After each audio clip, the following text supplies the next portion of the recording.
I woke up amazed. Instead of having my normal, usual, habitual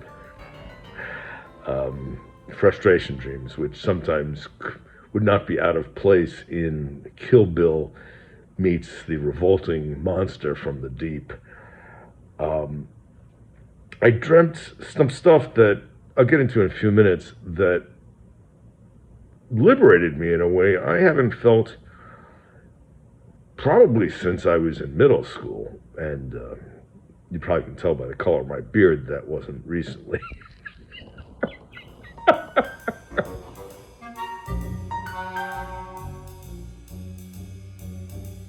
Savoring the thrill of this dream, I walked around my neighborhood and ran into a neighbor of mine who, whenever I ask him how he is, he always says, oh, it's another day in the jungle. So I said, well, he asked me how I am. So I said, well, to paraphrase you, it's another day in heaven. And he said, never short for a comeback. He said, gee, I thought it was Iowa.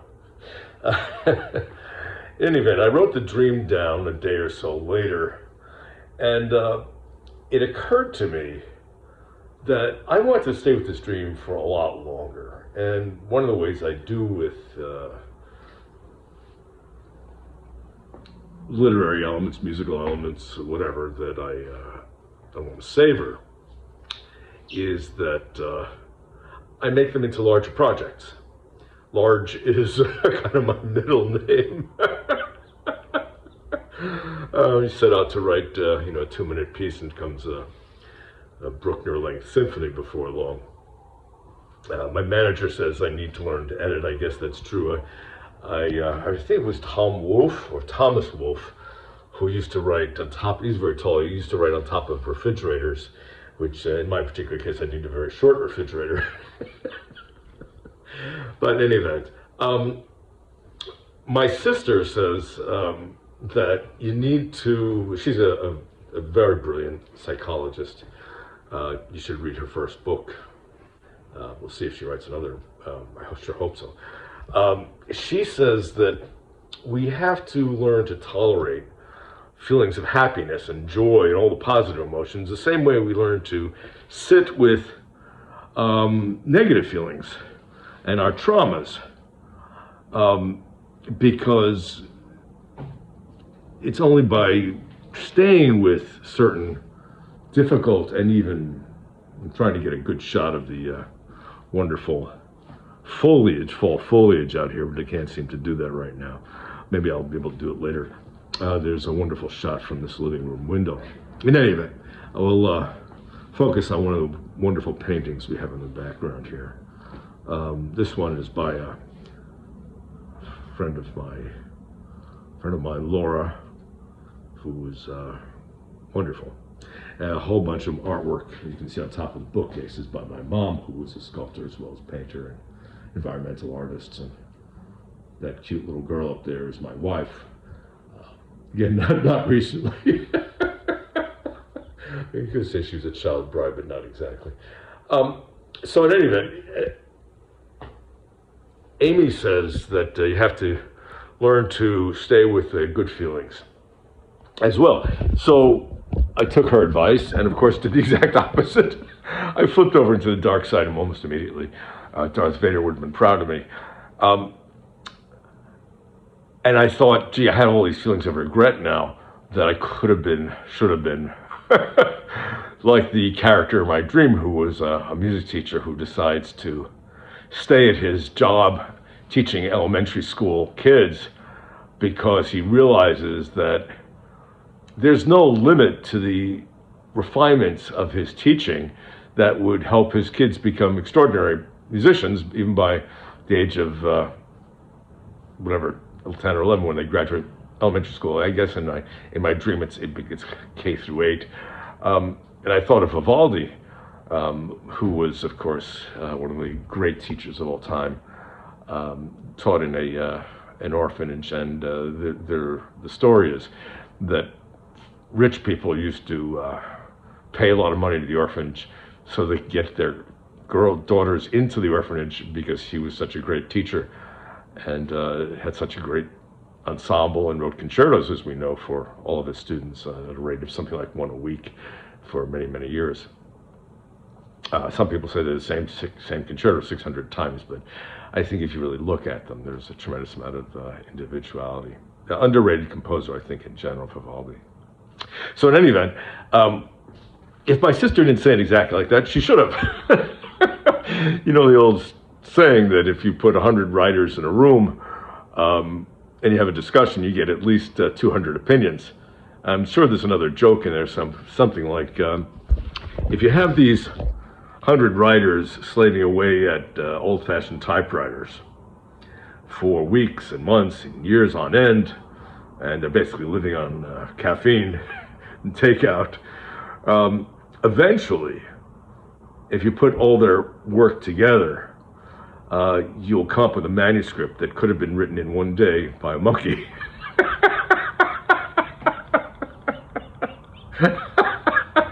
My dad used to say, he was a writer, that if you really love your...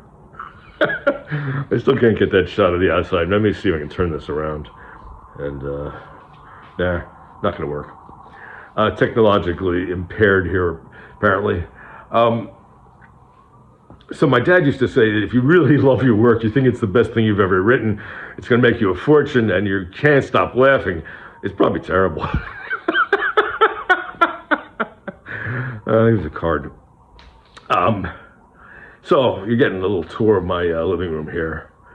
And anyway, so I wrote down the dream, which I'll get to in the next little segment when I get outside, and I'm going to go buy bread at this amazing bakery that happens to be in our building.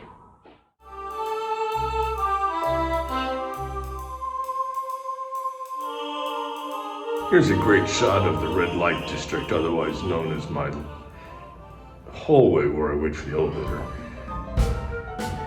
I don't know if you can tell, but my son I hadn't seen in quite a while. I visited him in the city where he lives recently. And he said, "Dad, do you have a different nose?" And I said, "Yeah, I put a different one on this morning." No, but actually I had my deviated septums fixed. And so apparently it's done something to the shape of my nose. I'm not really aware of it.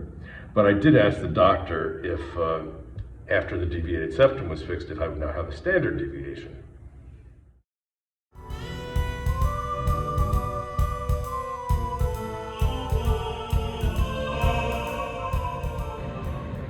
The doctor, being very efficient, also did a couple of other procedures on my nose and my left ear. And he said, you know, there's a lot going on inside your head. I said, yeah, I know, that's why I see a psychiatrist.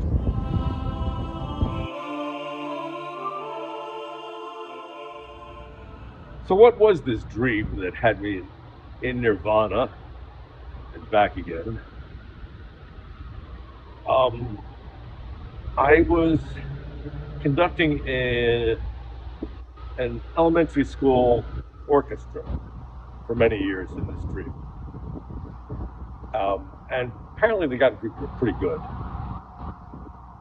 My assistant teacher was conducting this particular performance. It was a fundraiser because apparently the kids had developed somewhat of a reputation, and some well-heeled people like to put in a bunch of money. And that helped us grow the program. So I had been there for many decades, and she gets up on the podium, and I'm sitting assistant cello. I don't play cello at all. But in the dream, I'm sitting assistant principal cello. And I'm having a conversation with the principal cellist. And the assistant teacher looks down at me from her perch on the podium and glares at me for having been talking through the tuning. And just then my C string pops. Good thing it was my G string. But in any event, I'm humiliated. And she says, "You're an idiot." I get up from the chair, and I move back a row, and I exchange seats with the other cellists. There are only 3 cellists, including me, in this orchestra. which kind of doesn't make sense if they're a pretty good ensemble, but go figure, it's a dream. So um, she conducts, and apparently it's only one short piece on the program. And after the concert, if you want to call it a concert presentation, whatever, the cellist asked me if the assistant teacher and I are a romantic item. And I'm kind of surprised by the question. I've never thought in the dream about having any feelings for her, one way or the other, romantic, sexual, nothing. I was impressed with her as a musician, as a human being, as an intellect. But I said to her, and this surprised me in the dream, that we do sleep in the same bed.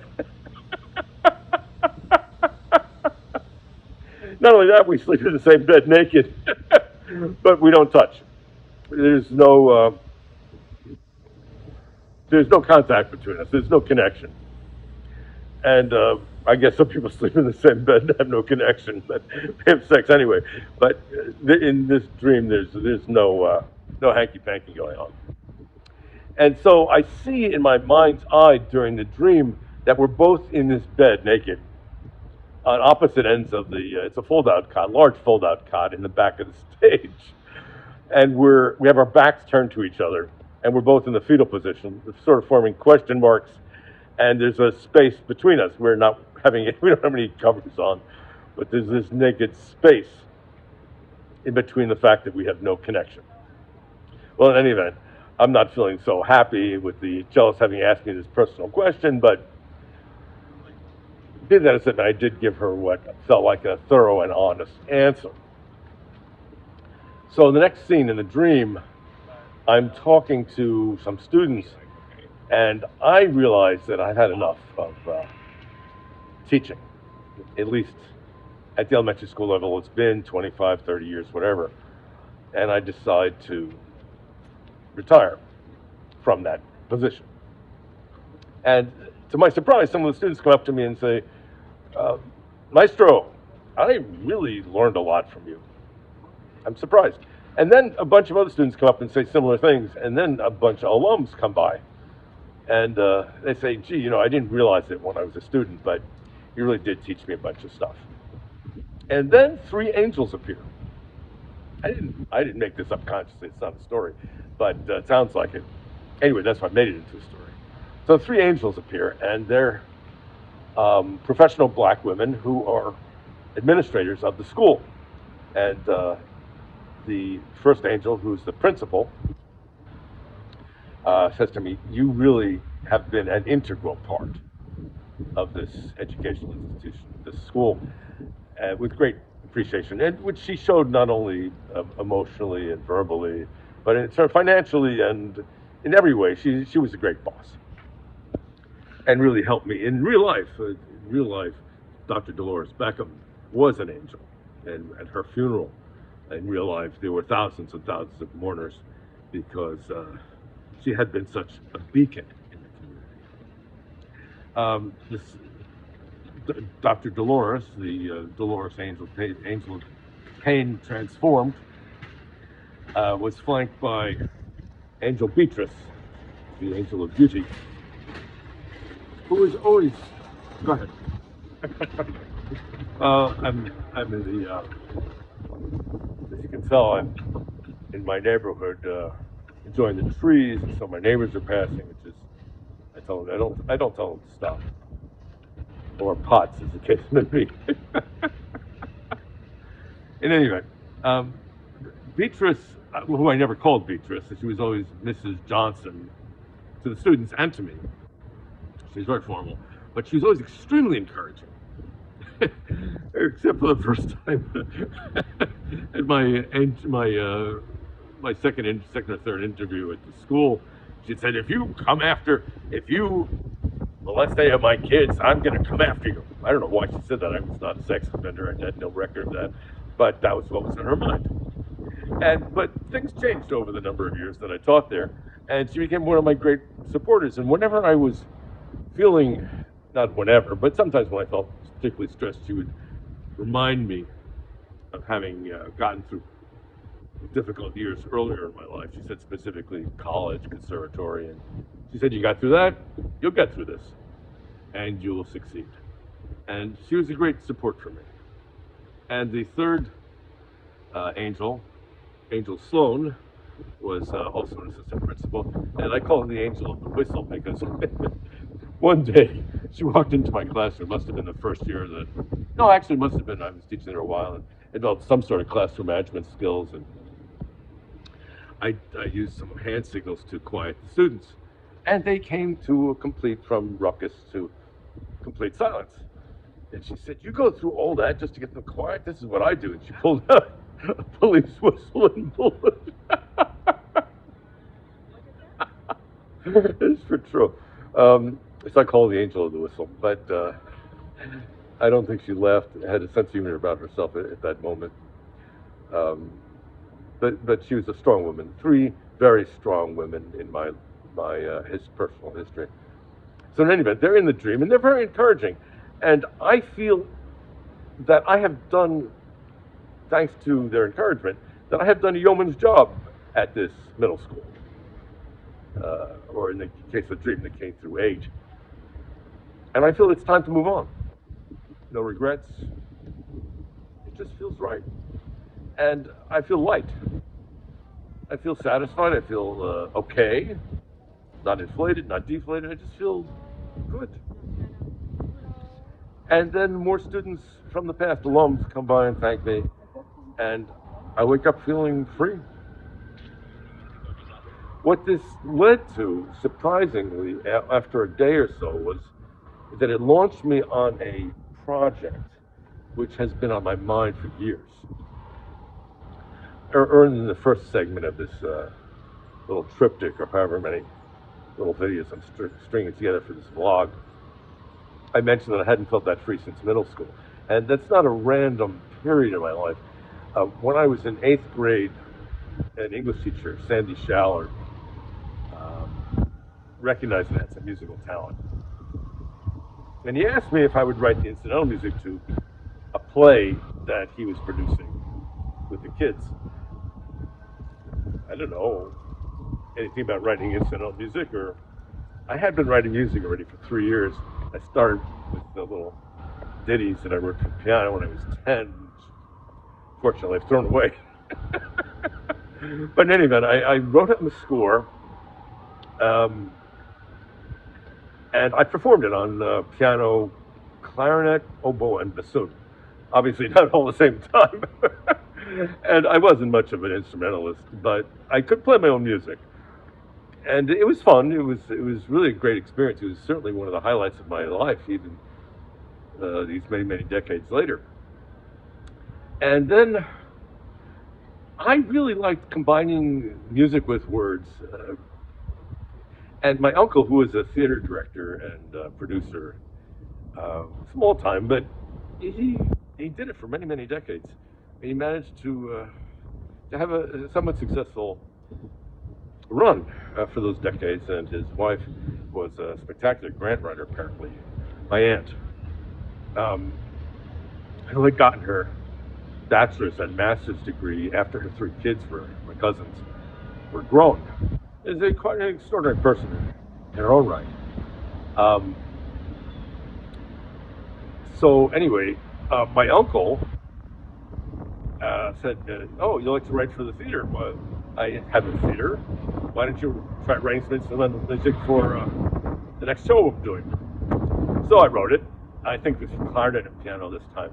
Again, not to be played at the same time. I don't think I knew anything about counterpoint or accompaniment figures or anything like that. I hadn't studied except for what I'd read in. Actually, a book he had given me, the Oxford Companion of Music, which I studied day in and day out, and along with books on transposition and theory, et cetera, I had already written my first large band piece. I must have known something about orchestration by that point, and something about harmony, and et cetera. It was an arrangement of one of my favorite songs by Michael Jackson, I think. I'm trying to remember what the song was. Oh, it was "I'll Be There." I think it's Michael Jackson. In any event, so I wrote this score for my uncle, and he liked it, but his partner didn't like it, and they didn't produce it. That was the end of my music theater career for quite a long time. more later. It's getting kind of windy and I need to go buy this bread. See you later.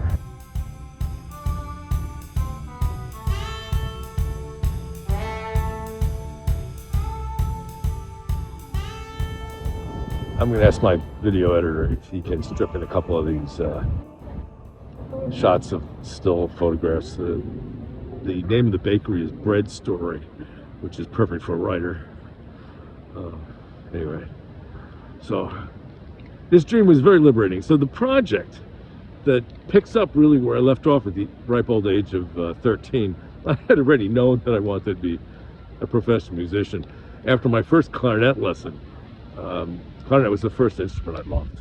I hated the piano when I was a kid. I had this teacher who used to gently hit my hand every time I made a mistake, which of course was all the time. I hated practice, I hated the sound of the instrument, I hated everything about the piano. I actually wanted to play piccolo when I was about 6 years old. I'm surprised I even knew the name of the instrument. They asked me why. I said I want to put it in my pocket. Then carry it around. It would have been a much better choice for me than piano. In any event, after 6 years of staying with book one of John Thompson from a wigwam or something like that, I finally said I had enough. But I discovered woodwind instruments thanks to a genius of a teacher in my middle school, as a matter of fact, Eugene Fader, who let me try a whole bunch of instruments before I finally settled on bassoon. So anyway, this project that has been on my mind for years has been to write a musical comedy. As you might have guessed, I like writing jokes, and the idea of vaudeville appeals to me. Next bag of acts. So the first act of my musical comedy, which is my first full length, well, it's not going to be full length, I don't know. Actually, who knows how long it'll be? 3 hours? 6 hours? Rival the Ring of the Nibelungen? I don't know. I initially set out to write a 15-minute mini thing, but it's already longer than that. So I'm writing this musical. The first act is a vaudeville. I actually call it vaudeville in the school. And the second act is the dream. There are hints and preambles to the dream. My wife will tell you that I can't say anything without a long preamble, as you probably have noticed from my vlog here. So anyway, I hope you enjoy the musical, which I hope to produce next year.